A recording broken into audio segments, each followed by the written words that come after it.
अस्सलाम वालेकुम दोस्तों, उम्मीद करता हूं कि आप सब खैरियत से होंगे। अप्लाई बाबा चैनल में आप सबको खुशामदीद। दोस्तों, ministry of national health services regulation and coordination के अंदर बहुत ज़्यादा तादाद के अंदर जॉब्स अनाउंस हुई है। ये जॉब्स क्या क्या हैं, इनके एलिजिबिलिटी क्राइटेरिया क्या है, किस तरह अप्लाई करना है और लास्ट डेट क्या है, ये तमाम चीज़ें आपको स्टेप बाय स्टेप गाइड की जाएंगी। बट अगर अभी तक आपने चैनल को सब्सक्राइब और बेल आइकन को प्रेस नहीं किया तो जल्दी से चैनल को सब्सक्राइब कर लें, बेल आइकन को प्रेस कर लें ताकि आने वाली हर किस्म की जॉब एडवर्टाइजमेंट की इंफॉर्मेशन आप तक टाइमली पहुंचती रहे। तो दोस्तों, सबसे पहले मैं आपको बताता चलूं कि national institute of health Islamabad के अंदर जो जॉब्स अनाउंस हुई हैं उसमें जो आपको ऑफर होंगी जॉब्स वो 2 साल के कॉन्ट्रैक्ट के ऊपर होंगी। और उसके बाद इसमें से अनाउंस होने वाली जॉब में और 2 साल के कॉन्ट्रैक्ट के बाद आपका जो कॉन्ट्रैक्ट है वो एक्सटेंडेबल है as per requirement of the project और as per your performance satisfactory. उसके बाद दोस्तों इसके अंदर जो जॉब अनाउंस हुई है वो है admin and logistic officer PPS 7 की, जिसके लिए BBA बैचलर और 25 से 35 ईयर तक उसका आपकी एज लिमिट रिक्वायर्ड है। और दोस्तों सेकंड नंबर के ऊपर हमारे पास प्रोक्योरमेंट ऑफिसर की है जॉब, जिसके लिए बैचलर बिजनेस एडमिनिस्ट्रेशन और उसके बाद 2 साल का एक्सपीरियंस रिक्वायर्ड है। थर्ड नंबर के ऊपर असिस्टेंट एडमिन ऑफिसर जो कि प्रोजेक्ट पे स्किल 6 की है, एक सीट है, 22 से 28 साल तक एज लिमिट है, बैचलर एडमिनिस्ट्रेशन साइंस। और उसके बाद सोशल साइंस के अंदर अगर HEC रिकॉग्नाइज यूनिवर्सिटी से आपने बैचलर पास किया तो आप अप्लाई कर सकते हैं। सर्वर एडमिनिस्ट्रेशन के लिए हमारे पास एक सीट है जिसके लिए 25 से 30 साल एज लिमिट है। बैचलर इन कंप्यूटर साइंस इंफॉर्मेशन टेक्नोलॉजी और HEC रिकॉग्नाइज इंस्टीट्यूट से अगर आपने डिग्री की है तो आप इसके लिए अप्लाई कर सकते हैं। 2 साल का एक्सपीरियंस इसके लिए रिक्वायर्ड है। इसी तरह डाटा स्टोरेज ऑफिसर के लिए हमारे पास बैचलर कंप्यूटर साइंस और 2 साल का एक्सपीरियंस रिक्वायर्ड है और 25 से 30 साल तक इसकी एज लिमिट रखी गई है। जबकि हमारे पास assistant director IT cyber security network project pay scale 6 की एक सीट है। बैचलर इन कंप्यूटर साइंस और उसके बाद इंफॉर्मेशन टेक्नोलॉजी और IT नेटवर्किंग इंजीनियरिंग के अंदर अगर आपने बैचलर डिग्री पास आउट की है और उसके बाद आपके पास डिप्लोमा है साइबर सिक्योरिटी या नेटवर्क से रिलेटेड तो आप इसके लिए अप्लाई कर सकते हैं। बट इसके लिए 2 साल का एक्सपीरियंस लाजमी है।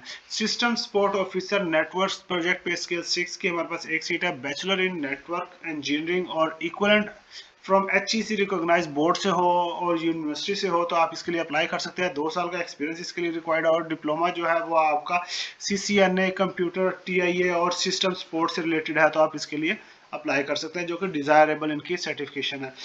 8 नंबर के ऊपर दोस्तों जो हमारे पास पोस्ट है वो है software developer programmer database management की, जो कि प्रोजेक्ट पे इसके 6 की एक सीट है। 25 से 30 साल एज लिमिट रखी गई है। बैचलर डिग्री रिक्वायर्ड है और इसके साथ 2 साल का एक्सपीरियंस रिक्वायर्ड है। 9 नंबर के ऊपर हमारे पास hardware technician project pay scale 5 की एक सीट है, जिसके लिए एज लिमिट 20 से 25 साल रखी गई है। बैचलर डिग्री रिक्वायर्ड है, 2 साल का एक्सपीरियंस रिक्वायर्ड है। 10th नंबर के ऊपर दोस्तों हमारे पास इलेक्ट्रिशियन प्रोजेक्ट पे स्केल 4 की एक सीट है, जो कि मैट्रिक बेस, सिर्फ आपका मैट्रिक या अगर आपने DA डिप्लोमा हासिल किया हुआ तो आप इसके लिए अप्लाई कर सकते हैं। 20 से 25 साल इसकी एज लिमिट रखी गई है। और उसके साथ ही हमारे पास स्वीपर की और सिक्योरिटी गार्ड की प्रोजेक्ट पे स्केल की 3 की हमारे पास एक एक सीट है और इसके लिए आपके पास 8 साल की तालीम इसके मिडिल पास अगर है वो अप्लाई कर सकता है। और अगर किसी सेक्टर के अंदर वो जॉब कर रहा है तो उसका एक्सपीरियंस की बेस के ऊपर उसको प्रेफरेंस दी जाएगी। और 20 से 25 साल तक इसकी एज लिमिट रखी गई है। दूसरा उसके बाद दोस्तों नेशनल लेवल के ऊपर अगर हम बात करें तो project manager project pay scale 9 की हमारे पास एक सीट है। डाटा एनालिटिक्स ऑफिसर की हमारे पास प्रोजेक्ट पे स्केल की एक सीट है, जिसके लिए आपके पास मास्टर और बैचलर की डिग्री रिक्वायर्ड है। और इसके लिए एज लिमिट की अगर हम बात करें तो एक में 32 साल से 50 साल और एक में 25 से 40 साल तक एज लिमिट रखी गई है। नेक्स्ट हमारे पास दोस्तों जो पोस्ट है 15 नंबर के ऊपर प्रोजेक्ट मैनेजर, जो कि प्रोजेक्ट पे स्केल 9 की है, मास्टर डिग्री रिक्वायर्ड है और 50 साल तक एज लिमिट है रखी गई है। 10 से ज्यादा साल का अगर आपका एक्सपीरियंस है तो आप इसके लिए एलिजिबल आप अप्लाई कर सकते हैं। उसके बाद 16 नंबर के ऊपर हमारे पास पोस्ट है data analytics officer, project pay scale 7 की एक पोस्ट है। BS और MS इन डाटा साइंस और 40 साल का अगर आपका एक्सपीरियंस है तो आप इसके लिए अप्लाई कर सकते हैं। जबकि लिए इसके लिए एक्सपीरियंस की अगर हम बात करें तो 3 से 5 साल तक अगर आपका एक्सपीरियंस है तो आप इसके लिए एलिजिबल है।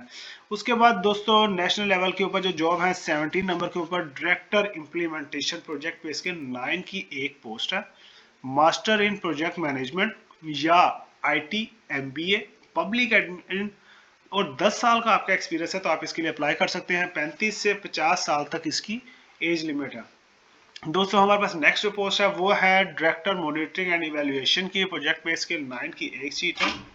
और साथ ही अगर हम बात करें दोस्तों इसके लिए master in monitoring and evaluation या पब्लिक हेल्थ या बिजनेस के अंदर अगर आपने किया और 10 साल का आपका एक्सपीरियंस है तो आप इसके लिए अप्लाई कर सकते हैं। उसके बाद 19 नंबर के ऊपर हमारे पास है technical manager, project pay scale 8 की एक सीट है। मास्टर डिग्री कंप्यूटर साइंस से रिलेटेड, आईटी से रिलेटेड, सॉफ्टवेयर इंजीनियरिंग से रिलेटेड और 8 साल का एक्सपीरियंस रिक्वायर्ड है और 45 साल तक इसकी लिए एज लिमिट रखी गई है। Chief admin and HR officer, project pay scale 1 की हमारे पास मेरिट बेस के ऊपर एक सीट है। और उसके बाद master in HR, MBA, public admin और 7 साल का एक्सपीरियंस रिक्वायर्ड है। 21 नंबर के ऊपर हमारे पास चीफ प्रोजेक्ट कोऑर्डिनेटर की हमारे पास प्रोजेक्ट पे स्केल 1 की हमारे पास मास्टर डिग्री रिक्वायर्ड है और 45 साल एज लिमिट है। उसके बाद दोस्तों 22 नंबर के ऊपर हमारे पास chief medical consultant, project pay scale 9 की एक सीट है। एमबीबीएस और प्लस मास्टर पब्लिक हेल्थ अगर आपने किया तो 55 साल की आपकी एज है तो आप इसके लिए अप्लाई कर सकते हैं। 23 नंबर के ऊपर दोस्तों हमारे पास है marketing manager, project pay scale 1 की मेरिट बेस के ऊपर हमारे पास टोटल 45 एज लिमिट रखी गई है, एक ही सीट है और मास्टर इन मार्केटिंग रिक्वायर्ड है। उसके बाद finance manager, project pay scale की एक सीट है, 45 ईयर एज लिमिट रखी गई है, एमबीए रिक्वायर्ड है। Manager coordination, project pay scale 1 की हमारे पास एक सीट है, master in public admin, business social science और 5 साल का आपका एक्सपीरियंस है तो आप इसके लिए अप्लाई कर सकते हैं, जबकि इसके लिए 45 ईयर तक एज लिमिट रखी गई है। मैनेजर लीगल एंड कंप्लायंस के लिए प्रोजेक्ट पे स्केल 7 की एक सीट है, जबकि एलएलबी या एलएलएम आपने किया 5 साल का आपका एक्सपीरियंस है तो आप इसके लिए एलिजिबल है। उसके बाद 27 नंबर के ऊपर medical and medicine supply supervisor की हमारे पास प्रोजेक्ट पे स्केल की एक सीट है, 45 ईयर तक एज लिमिट रखी गई है। फार्मेसी ग्रेजुएट इसके लिए रिक्वायर्ड है। Manager quality control, project pay scale 7 की हमारे पास एक सीट है, जबकि master in quality assurance health management और 5 साल का अगर आपका एक्सपीरियंस है तो और 45 ईयर तक अगर आपकी एज है तो आप इसके लिए अप्लाई कर सकते हैं। मैनेजर प्रोक्योरमेंट के लिए हमारे पास प्रोजेक्ट पे स्केल 7 की एक सीट है, 45 ईयर तक एज लिमिट है। MBA, supply chain, MBA, BBA, finance और इसी तरह 5 साल का अगर आपका पेपरा प्रोक्योरमेंट से रिलेटेड एक्सपीरियंस है तो आप इसके लिए अप्लाई कर सकते हैं। उसके बाद दोस्तों हमारे पास 30 नंबर के ऊपर आ रहा है सब इंजीनियर सिविल और बायोमेडिकल इंजीनियर और डिप्टी डायरेक्टर सिविल और असिस्टेंट डायरेक्टर इलेक्ट्रिकल मैकेनिकल, ये दोनों सीटों की अगर हम बात करें तो इन सबका एक एक सीट अनाउंस की गई है, जिसके लिए आपके पास जो आप देख सकते हैं स्क्रीन के ऊपर एज लिमिट रखी गई है 40, 45 और 50 साल तक। और इसकी अगर अप्लाई करने की बात करें तो इसमें general age relaxation 5 year admissible है एज पर दी गवर्नमेंट पॉलिसी। और जो गवर्नमेंट एम्प्लॉयज या किसी डिपार्टमेंट के अंदर काम कर रहे हैं उनके लिए एनओसी लेना लाजमी है। अप्लाई करने का क्या तरीकेकार है दोस्तों, ये तमाम चीजें आपको मैं बताता चलूं, बट अगर अभी तक आपने चैनल को सब्सक्राइब नहीं किया तो जल्दी से चैनल को सब्सक्राइब कर लें, बेल आइकन को प्रेस कर लें। अप्लाई करते हुए कोई प्रॉब्लम आए तो आप हमें कमेंट्स में राब्ता कर सकते हैं, हम इंशाल्लाह पूरी कोशिश करेंगे कि आपके अप्लाई में आपकी प्रॉपर रहनुमाई करें। तो दोस्तों इसके लिए आपने अप्लाई के लिए जो हमने करना है वो है कैंडिडेट टेस्टिंग सर्विस, जिसको हम कहते हैं सीटीएस के थ्रू आपने अप्लाई करना है। वहां से आपने अपनी मेरिट लिस्ट, अपना रोल नंबर स्लिप वहां से डाउनलोड करनी है और उसके बाद आपने इसका वेट करना है इसके टेस्ट स्लिप के लिए।